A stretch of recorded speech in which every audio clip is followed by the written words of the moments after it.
the whole concept of apologizing is confusing to most of us, simply because throughout our childhood, we were asked to apologize, not knowing what we were apologizing for. And the majority of the times we were forced to apologize to people who didn't deserve an apology. So being confused about what an apology actually is, how are we able to teach our children about it so that they can build healthy relationships in their lives? That's what we're going to talk about today. For those who don't know me, my name is Danielle C. Baker. I am the founder and CBO of Being Connected. I'm also a registered early childhood educator with over 20 years experience in the field. I help parents, teachers, and educators navigate the reality of what parenting is now. But don't get it twisted. When you work with me, we're putting the child's needs first. So we're going to have to put our ego and pride aside, and let's get to it.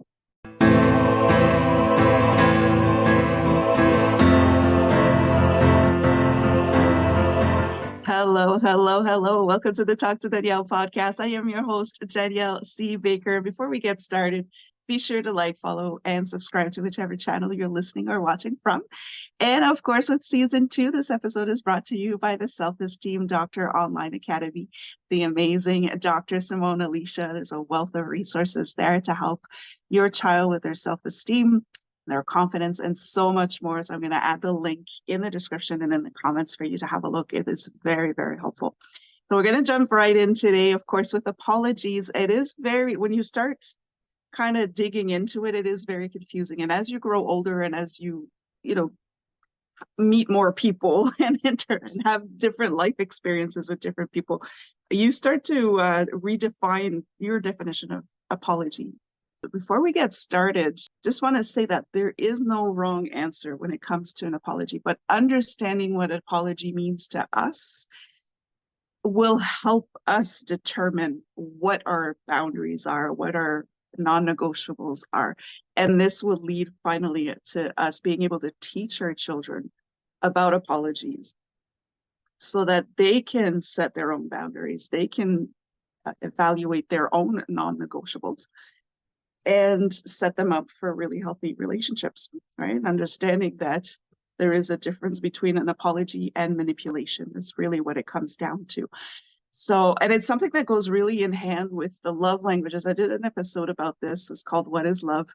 And it's how to teach love to your children so that they can have healthy relationships later down the road. It's things that we're not really taught as children.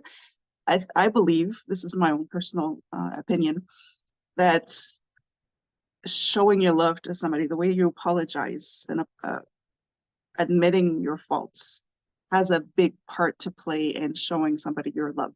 Right? We all make mistakes, but how we handle those mistakes is going to determine how somebody loves you or how you love somebody. So it's very important. I think even more important than love itself is what are you willing to do to make sure you don't hurt the person that you love. So following that through, I'm gonna kind of walk over what an apology is and how it's such a struggle for most of us, even as adults, when you see grown adults not being able to apologize properly, and why you giving an apology, you may not understand why that other person is not going to take it as an apology, and how, to kind of decode all of that so that you can finally teach your children about apologies and what that represents to them and what that represents to you, so that you can set them up for healthy relationships. And that's really all it's all about. We weren't taught about this, so we're just kind of navigating through old beliefs or just ignorance, really. That's what it is. And so in order to break the patterns of toxic generational behaviors, we are able to stop it now. And that's what I'm all about, is breaking the cycles, breaking the patterns, and helping our children to have a better life than what we did. So we'll jumping right in with the actual definition of what an apology is. And that's when I started getting really interested in the whole concept of apology languages, because the definition itself is not that helpful, to be honest with you. So the actual definition of apology is a regretful acknowledgement of an offense or failure. That's it. So some people have added to it, over the years and said, or, just admitting that you've hurt somebody, that you have offended somebody. But it's still just the acknowledging that you may have done something wrong. Doesn't mean that you believe that you have done something wrong. It doesn't mean that anything's going to change. You can say, yeah, my bad, but then you keep doing my bad. Is that really an apology, right? When I was telling you the difference between apology and manipulation, that's where it gets a little blurry. So that's why we kind of have to look into what the actual meaning of apology is. It's too vague for people to really understand what that means, because that could mean something different to me as it would to you. And if you look back, when I was saying this is for generations and generations in the introduction, I talked about how we're forced to apologize, not knowing what we're apologizing. We did something wrong as children. Don't forget that we're learning as young children. We are learning how to interact with other people. Our social skills have not been developed. The adults around us are showing us how to behave in a social setting. So if we did something wrong, but we're not aware that we did something wrong because we're not taught the social cues yet, or the adults around us are not showing us through their actions the right way to behave socially. So we do something wrong, we're not aware of it. We're told to tell our friend to be sorry. Say, I'm sorry. We don't know what we did wrong. We just know we did something wrong. We just don't know what. So we say sorry, and then we're teaching the other person, the other child who was hurt or offended or whatever, to accept that with no other explanation. So let's say a child hits you every time they want to use the blocks that you're playing with. We're teaching the child that hits to say you're sorry, but we're not saying say you're sorry because you hit your friend and you hurt them, and that's not acceptable because you don't want to get hit, or you don't want somebody to hit you and hurt you. We just say you're sorry. We don't say anything else. And the child that's just been hit, we're telling them, okay, it's over, but they're still processing this trauma. And then 5 minutes later, they're playing with the blocks. The same child comes over, hits them again, and then the whole thing starts over. Nothing is getting fixed. Nothing is changing, right? So what are we teaching our children? So this is where apology languages, we know a lot about love languages. Everybody talks about love languages. And I mentioned that in the other episode, how that even in itself is not helpful if you don't know what love means to you. If you don't know what love actually is, you don't have a love language. You can't speak love if you don't know what love is, or if you don't understand what love is. It's the same with apologies. And I think the apology languages are much more important in my experience, simply because we all make mistakes. So how we handle our mistakes and how we hold ourselves accountable for our mistakes is very important in our relationships with other people, whether it is just family relationship, friendly relationship, professional relationship. We're not just talking about love with your partner, but we're talking about across the board, any kind of relationship that you have with anybody in your life, no matter how they show up in your life, right? And this is why also we have such a hard time letting go of people that keep hurting us, because there's, family. We're taught that family is more important than anything, right? Blood is thicker than water, but yet blood is the one that hurts you. So the apologies there are not very healthy, right? So in terms of what an apology language is, it is simply just the way you express and receive apologies. So what does that mean to you? Now, in order to be able to teach your child that, you need to understand it yourself. So I'm going to break down the 5 apology languages and kind of show you what that is. Again, don't forget that there is no wrong way of apologizing. It's entirely up to you how you perceive an apology, how you understand an apology, and how you accept an apology. So there is no wrong way of accepting, receiving, or giving an apology. It's just how you understand it. And this is why it's important to have these conversations, because you need to understand what the people you're interacting with, what that represents to them, so that you can all be on the same wavelength. So when we are forced to apologize, as children without giving a reason, without knowing why we're apologizing. This basically builds up to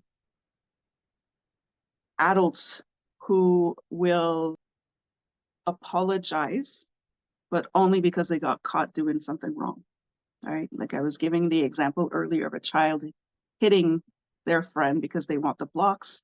They're only apologizing because they got caught hitting their friend, or their friend ratted them out to say, "You hit me," you know. We're already starting those behaviors. So when we're telling our children to apologize without explaining what they did wrong or why they need to apologize, you're raising adults that are just going to apologize because they got called out on their behavior, right?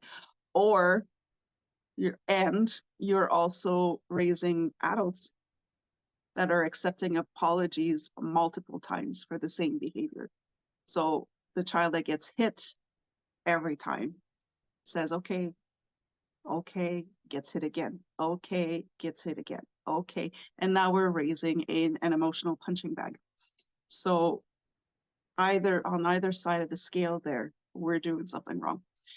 It's important to teach our children what an apology is and what that means to them as well. So when we do that, it will help them to set healthy boundaries for themselves and to nurture some healthy relationships in their lives, cut out the toxic relationships out of their lives, because they will understand why they need to cut people out of their lives or why they want to nurture specific relationships. So you have to understand that saying I am sorry, the first thing you want to tell your child is saying I'm sorry is not an apology. Okay, anybody can say that. We are all taught to say that. We don't understand what we're saying. And just the fact itself that's saying I am sorry, it's I'm talking about my ego. I'm easing my ego. It has nothing to do with the person that you hit yet, that you've hurt. It has nothing to do with them. I'm sorry. I'm sorry I got caught. I'm sorry I got called out on it. I'm sorry this inconvenienced you. But there's nothing else to it. It's just air that's coming out of your mouth. So say that. Now, of course, they may cause some friction because everybody was raised to say, I am sorry. So you need to have that conversation with your child's teachers, with the family members, to say that's not enough. There's got to be more to it, right? And it's very important to demand that, because clearly we've been doing this wrong for generations, right? So you got to nurture that into your child to say, somebody can say that I am sorry, but if you don't know what they're actually apologizing for, ask them, what are you sorry for, right? Or if they keep doing the same thing to hurt you and they keep saying it, and just call them out on it and say, you have nothing to apologize for. This is a choice for you. You're not sorry. Don't say you're not sorry, but say you got nothing to apologize for. You're going to do it again. So why are you apologizing, right? So there are 5 apology languages. There are actually some tests, just like the love languages, to find out what your love language is. There's some quizzes out there for your apology languages. And that's a very, I would recommend people to do it just to find out where they stand. So why is it that sometimes people apologize to you, but it doesn't feel right? Right? You will understand why. You will understand what you're looking for in an apology. So when you're with your partner, when you're with your business partners, when you're with family, you could say, listen, I understand. I appreciate you apologizing, but this is what needs to happen for me to accept your apology, right? That's a good way or healthy way to express to the person that hurts you that you are needing this for them to show that they are truly sorry. So one of the first of the apology languages is expressing regret. So that's the infamous I am sorry, right? It's the common definition. It's regretful acknowledgement of an offense or failure, right? So I'm sorry. And that's one of the ways. And some people are okay with that. And just the fact that you acknowledge that they did something wrong. If you have to ask for it, that's a different thing. But if they say, listen, I'm really sorry. Usually with that, they would usually be a but. Like I'm saying, I'm so sorry, but you provoked me. I'm sorry, but I was in a bad mood. There's always an excuse with it, but expressing regret is one form or one language of apology. Accepting responsibility is like a step further from just expressing regret in this point. It's basically admitting your fault and not making any excuses for it. So that's what accepting responsibility is. That is another language saying, I am sorry. It was wrong of me to do this. You're acknowledging that you did something wrong, but you're not giving an excuse. I'm so sorry that I was in a bad mood, or I told you not to do that. It would get me angry. Or, I had a bad day at work, or all these lovely excuses that people will throw at us. It's the same thing. So that's where the difference between expressing regret and accepting responsibility is that with accepting responsibility, there's no excuses. My bad. I'm really sorry. There's no excuse. I misbehaved. That was not acceptable, and so on. The other one is making restitution. So it's another step to the accepting responsibility, where now you're offering to make up for the damage or the loss or for the hurt. So you're offering to make up for it, right? I'm sorry, that was really wrong of me. What can I do to fix it? That would be the next step, right? So there's a lot more meat to that apology than just saying, I'm sorry, right? Sorry for what? What are you sorry for? Right, I'm really sorry, my bad. That was wrong of me. I shouldn't have behaved that way. So there's no excuses there. And then, sorry, I shouldn't have behaved that way. I shouldn't have said that. I know I hurt you. What can I do to make it better? What can I do to fix it? So you're showing that there's a willingness to change there. The next language is planned change. So now not only are you apologizing without any excuses, you want restitution, or it's like, how can I fix it? But you're showing in this language with the planned change is that you're actually sincere. There's a sincere desire to change and to avoid repeating the same mistake. So this takes a little bit longer as I understand I hurt you. It was not my intention. I am so sorry. What can I do to fix it? The person tells you what you can do to make them feel better about it and to trust you again. And you're actually going to do it. There's a changed behavior. So that mistake is not going to happen again.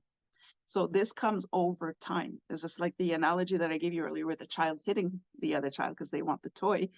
Well, in this case, in the planned change, the child will stop hitting when they want the toy. They're going to wait their turn, or they're going to ask nicely, or whatever. So that there's a different language altogether, because now there's action. So it's becoming a verb, right? And the last language, the fifth one, is to request forgiveness. So you're asking the person to forgive you. It's pardon and acceptance. So, can you forgive me? So the request for forgiveness. So looking at these 5 languages, I encourage you to do those quizzes. You just Google it, it'll come up. But understanding your own apology languages, we always have 2 or 3 that are a bit stronger than the other 2. You will understand then the way that you apologize, just like the way you show your love, and the way that you prefer to receive an apology, right? Or the way that you want people to show you how they love you is this kind of the same concept. So understand what your apology languages are, how you give it, and how you like to receive it, so that you could start having conversations with your partner, with your business partner, your coworkers, with your friends and family, and say, listen, I understand, I appreciate you apologizing, but for me, in order to show me that you are truly sorry, this is how how you have to do it, and it's perfectly acceptable. So once you understand your languages and how you apologize to your child and how you apologize to the other child, the other parent, and everybody around them, then it's easier for you to teach your child, listen, this is how it is for me, but what does that mean to you? Did that feel right for you? Did you feel calm, right? Or do you still feel that pain? Did you still feel hurt? You still feel that anxiety, So you can start showing your child and teaching your child about apologies. And the most important thing is, if you have to make your child apologize, be sure that you understand, you explain why they have to apologize. They're learning how to behave socially. So a lot of the times they don't even know. And don't forget that children learn by watching you, not by listening to you. So their entire life, they've been watching how you behave with apologies, how you apologize, and your actions following an apology. So if they watch you apologize for doing something, but then you keep doing that again, that's not an apology. You're not teaching them how to apologize. All right. They're just words. Like I said, there's just air coming out of your mouth.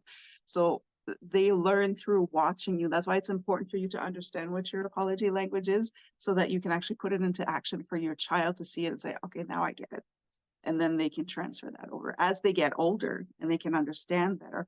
Then you can tell them, okay, so what that means, this is, you already know this is how I apologize, or this is how I expect you to apologize to me. But what does that look for you? And talk about the different languages. You know, is saying I'm sorry enough for you, or do you need a little bit more? And you can tell from that.